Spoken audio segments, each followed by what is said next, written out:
से छिपाए रहे और लाशों को कह रहे हैं कि तृप्ति हो गई है उनकी लाशों की बीजेपी सरकार।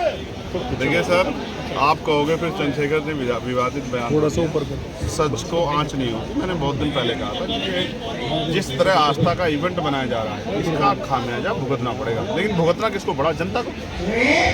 अगर इस तरह से किसी को मोक्ष मिलता है तो हिंदू संस्कृति के अनुसार तो मोक्ष के लिए आदमी सैकड़ों साल तपस्या करता है, तमाम तरह के त्याग करता है। तो फिर जो औरों को मोक्ष देने की बात करते हैं, पहले उनको ही मोक्ष ले लेना चाहिए। जिन्होंने ये घटिया टिप्पणी की, वो सरकार हो या कोई धर्माचार्य हो, मैं ऐसे लोगों को बहुत जिम्मेदार से कहता हूँ कि देश को भी आपकी जरूरत नहीं, आपको भी। और ये जनता, जिस जनता को आपने ये दर्द दिया है मुख्यमंत्री जी, ये जनता आपको भी बहुत जल्द मोक्ष देगी उत्तर प्रदेश से निकाल के। मेरी बात को शंकराचार्य, आप ये समझिए, किसी ने अपना बेटा खो दिया, किसी ने अपना पति खो दिया, किसी ने अपना भाई खो दिया, किसी ने अपनी बच्ची खो दी, किसी ने अपनी बहन खो दी। एक सुई नहीं बर्दाश्त कर सकता आदमी।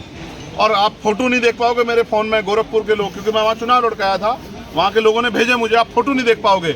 यहाँ से नीचे का शरीर नहीं है, इस तरह चिकले गए हैं और जानवरों की तरह उठा के फेंक दिए गए।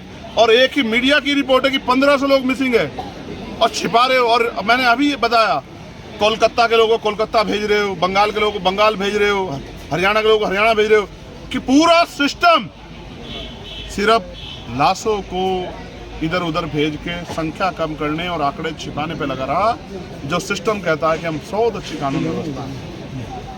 मैं बड़े दुख तकलीफ के साथ उन परिवारों के प्रति संवेदना प्रकट करता हूँ और कुदरत से प्रार्थना करता हूँ कि उनको दुख सहने की शक्ति दें।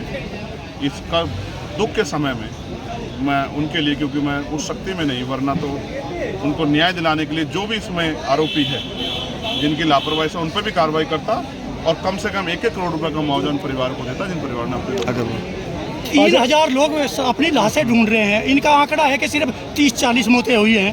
सर, इनका बस चलेगा तो ये कफन छिपा लेंगे। आप देख तो लो, सत्ता में बीजेपी के लोग हैं, मुख्यमंत्री कुर्सी बचाने के लिए एडी चोटी का जोर लगा रहे हैं और कोशिश कर रहे हैं कि धर्माचार्य उनके पक्ष में बयान दे। और कुछ धर्माचार्य सीमाओं को लांघ के कर भी रहे हैं, लेकिन अच्छे धर्माचार्य भी हैं जो स्पष्ट सवाल खड़ा कर रहे हैं। आजाद जी, जिस तरीके से कुंभ में पापियों के बारे में बताया था कि पापी जाते हैं नहाने के लिए, तो विपक्ष आधे से ज्यादा गया वहाँ पे, तो क्या मानते हैं कि विपक्ष में भी पापी हैं? आप ही के जैसे मीडिया के लोगों ने चलाया, आप ही ने बोला। मैंने तो ये बयान दिया कि जिसको हिंदू धर्म की मान्यता, आपने पढ़ा है भविष्य पुराण, आपने भविष्य, आप अपने नाम बता दो और भविष्य पुराण शिव पुराण पढ़ा तो आप बताओ, तो मैं आपको अध्याय बता दूंगा जिसमें ये मान्यता है कि गंगा में जाके, और हम यहाँ रहते हैं सहारनपुर में, हरिद्वार, इसी यही मान्यता के साथ जाते हैं कि वहाँ अंतिम समय में की मोक्ष प्राप्ति होती है, पाप धुलते हैं, इसलिए जाते हैं लोग। और ये मेरी थोड़ा, ये हिंदू धर्म के धर्माचार्यों का बयान है। जो ज्योतिश्वर पीठ के जो हैं शंकराचार्य, उन्होंने कहा कि बिल्कुल सही बयान दिया, वो नहीं शायद आपने सुना।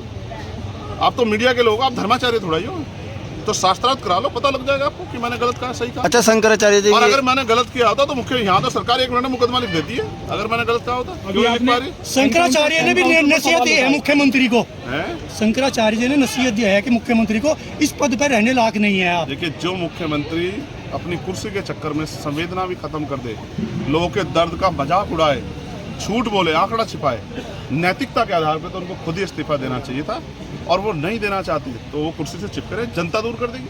आप कई बार आजम खान साहब से भी मिल चुके हैं, क्या आने वाले समय में वो भी आपके साथ आ सकते हैं? आज इनकी बात कर लो, आमिर आलम साहब की। ये इतने बड़े नेता, 2 बार के पूर्व MP, 3 बार के MLA, उनके बेटे, ये इतना बड़ा परिवार, और आज जो हजारों की संख्या में इनके साथियों ने, 2-3 जिलों के, 4 जिलों के लोगों ने जो आज़ाद समाज पार्टी में आस्था विश्वास जगह सिखाया है, मैं इनका धन्यवाद करता हूँ। मैं इनको विश्वास दिलाता हूँ कि जिन भावनाओं के साथ वो आज़ाद समाज पार्टी से जुड़े, हम मिलके पश्चिम और पूरे प्रदेश और देश की सेवा करेंगे और इनका योगदान पूरे प्रदेश और देश में। आजाद जी, क्या सवाल उठा रहे थे, एनकाउंटर जो फर्जी किए जा रहे हैं, क्या अभी शामली में भी एनकाउंटर हुआ है जिसमें STF के इंचार्ज की भी मौत होगी? मुझे बहुत तकलीफ है कि STF के हमारे इंचार्ज की जान गई, लेकिन ये जो इनकाउंटर का दौर है, ये आज पहली बार नहीं हो रहा है।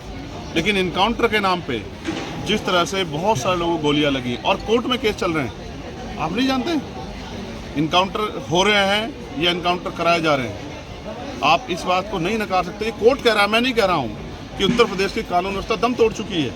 उत्तर प्रदेश के अधिकारियों को नसीहत सुप्रीम कोर्ट के जज दे रहे हैं, मैं नहीं दे रहा हूं। मैं आपको स्पष्ट तौर पर कहना चाहता हूं, मैं किसी क्रिमिनल का बिल्कुल किसी तौर पे नहीं कहता कि उसको छोड़ा जाए, लेकिन उसके लिए कोर्ट है, उसका रास्ता कोर्ट है। कोर्ट बंद करा दो, आप कह दो मुख्यमंत्री कोर्ट बंद कर देंगे, ठीक बुलडोजर को। और अगर इस कार्रवाई को आप सही मानते हो तो कल आप मीडिया के लोग भी आलोचना करके देख लेना, आपके साथ भी हो सकती है अगर आप इसको सही मानते हो। फिर आप कहते फिरोगे कि हमारी आवाज उठा, ठीक। मैं तो वो बता रहा हूँ, आपने नहीं देखा TV 9 के पत्रकार के साथ क्या हुआ, आपने देखा किस तरह से उसको बाहर निकाला गया, किस तरह उसको धक्के। रिश्तेदारी से भी कोई शायद पीड़ित नहीं हुआ है, वरना आपको एहसास होता कि जिन्होंने अपने खोए हैं उनके आंसू नहीं सूखे हैं। और मुख्यमंत्री जी खोरी राजनीति कर रहे हैं, सिर्फ आंकड़े छिपाने पे लगे। क्या 2027 में भाजपा को हराने के लिए चंद्रशेखर आजाद जी आजाद समाज पार्टी का गठबंधन बसपा या समाजवादी पार्टी से हो सकता है? आजाद समाज पार्टी का गठबंधन जनता से होगा। हम लोकसभा में 2 सीट लड़े उत्तर प्रदेश में। आप उत्तर प्रदेश की जमीन की गर्मी को नहीं देख रहे हैं, उत्तर प्रदेश के लोगों की चिंताओं को नहीं देख रहे हैं। हम 2 सीट लड़े, एक जीते और दूसरी सीट पर 80,000 से ज़्यादा वोट प्राप्त किए, जबकि वो वहाँ बॉर्डर पे हैं। आप ही मीडिया के साथ ही कहते हो कि पश्चिम की पार्टी, पश्चिम की, हमने वो नेपाल बॉर्डर पे लड़ा, डुमरियागंज, चेक करा लेना। राष्ट्रीय पार्टी को 33,000 वोट मिले। हमें जनता से गठबंधन करना है और हम मेहनत करेंगे। इसी जनता ने हमें नगीना जिता, और यही जनता, और मीरापुर में हमारे साथी अगर मेरी बात के साथ खड़े हो जाते तो मीरापुर में भी आजाद समाज पार्टी का प्रत्याशी जीतता। जिन लोगों ने दूसरी पार्टी को वोट दिया और वो आजाद समाज पार्टी वोट देते तो 10,000 की मात्रा से आजाद समाज पार्टी का प्रत्याशी संख्या से जीत के जाते।